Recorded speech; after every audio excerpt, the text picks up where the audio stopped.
don't know whether you've had time to look at all 101 pages since yesterday afternoon, but does this look like a deal which is keeping everybody happy? We're still, as Darren said then, a cautiously optimistic reception from Jeffrey Donaldson and the DUP, but maybe they're not completely on board at this stage.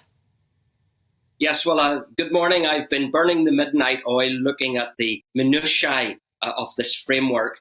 And at this point in time, just after coming up to 10:30, I would say the framework has now become the battle of the spin doctors. Based on what we've been listening there from the Prime Minister, for him, the framework represents the unconditional surrender of the European Union to Westminster. However, as other commentators have said, if we go by the hardliners in the unionism and the Tory party, is this merely the old protocol but with a few festive baubles added onto it? Because the key aspect of it all is it has to restore the peace process. And Stormont, as a functioning assembly, has got to come back.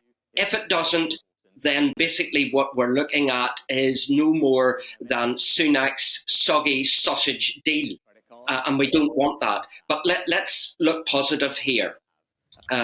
I think that what it is overall is a rebooting of the UK-EU relationship. And this is going to be vital because the one thing that the European Union doesn't do is multitask.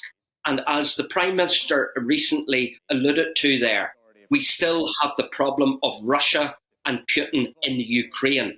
So basically, if we can get this protocol sorted out and Stormont restored and the peace process functioning very, very effectively for the benefit of all the people in Northern Ireland, then the EU and the UK can focus on getting Putin out of Ukraine and rebuilding that country.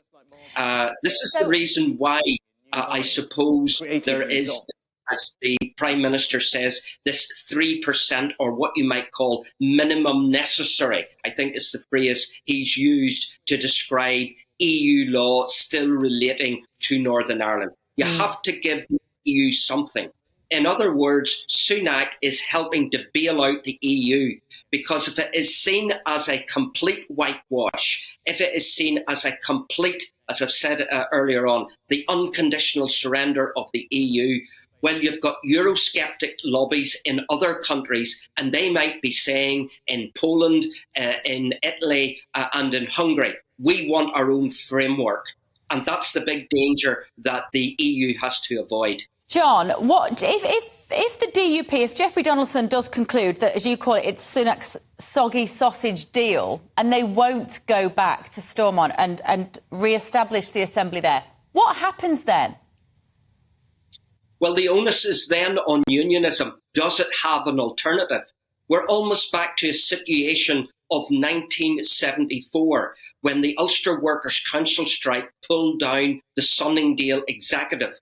Unionism had absolutely nothing to replace Sunningdale with in 1974. So that Sir Geoffrey, any of the hardliners in unionism, in the other parties, loyalism in particular, they've got to avoid a situation where if they decide they can't bring their party with them, if they decide they're going to lose a massive amount of seats or not gain seats in May's council elections, and they decide to put the gun to the head and pull the trigger of this framework document, what is their workable alternative from that point of view?